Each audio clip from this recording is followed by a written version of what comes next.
Hey guys, what is up and welcome to a new League of Myths episode. This episode will be focusing slightly more on Mordekaiser's ultimate interaction, but if you do end up enjoying it, don't forget to hit the like button. But without further ado, let's go into the first myth. This one is asking, if Mordekaiser's ghost gets the Targon's effect, to whom does the gold actually go to? So for those that are unaware, Targon's does let you kill a minion for yourself and a friendly nearby ally. It also gives both of you some HP and you both get the gold credit for killing that minion. Now the first interesting interaction is the fact that Targon's can actually go towards the Mordekaiser ghost. But the main question is, when the ghost takes the Targon's effect, what happens to that source of gold? Well, in my opinion, there's three possible outcomes. The first one being nobody gets the gold, it goes to the ghost, but the ghost isn't really a player, so no one gets it. The second possible outcome is Mordekaiser gets double the gold, of course, once from his own kill on the minion, and the second part from the ghost getting the Targon's effect, which is now under his control. Or the final option is the enemy actually gets the Targon's bonus gold, since it's still technically going to the Urgot. And well, as you're about to see in this example right here, for every time I use Targon's on a minion, Mordekaiser gets the gold twice, as you see 221 golds popping up in front of him. A very interesting interaction. The second myth is going to be asking, can Tahm Kench's Devour ability be Q assessed?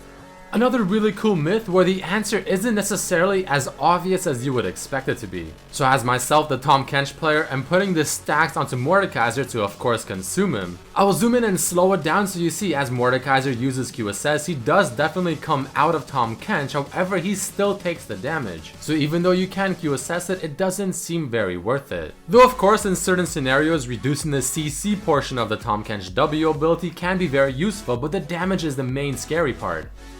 And just in case people are wondering, you cannot Q assess an allied Tahm Kench using Devour on you. But speaking of Tahm Kench, can a ghost Tahm Kench from Mordekaiser Ultimate apply his passive to a target and then an allied Tahm Kench uses that passive for his own abilities? So in this example, the Mordekaiser is going to be killing the enemy Tahm Kench, and then he'll use the Tahm Kench ghost to attack the enemy Mordekaiser. And the very first thing you want to notice is the fact that the ghost with the auto attacks is actually able to apply the passive stacks. But the cooler part is that myself being the Tahm Kench as well, who never directly interacted with this Mordekaiser, can still use my Devour and my Q to stun the Mordekaiser with the fully stacked passive that the ghost from the Mordekaiser Ultimate from the enemy Tahm Kench applied. But moving on with the myths, can Darius with Devour apply his passive faster, and will this also work with Mordekaiser Ghost and also Darius's passive interaction with Mordekaiser Ghost?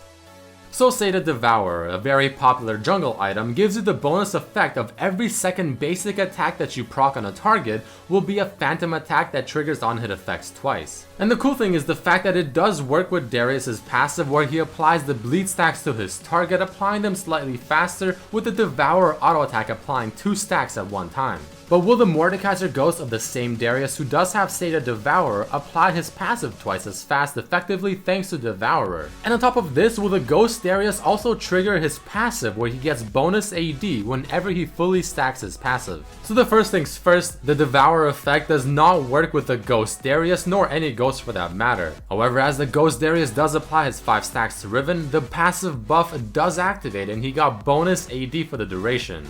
And the final myth for this episode, can Mordekaiser's Dragon Ghost be eaten by Tahm Kench?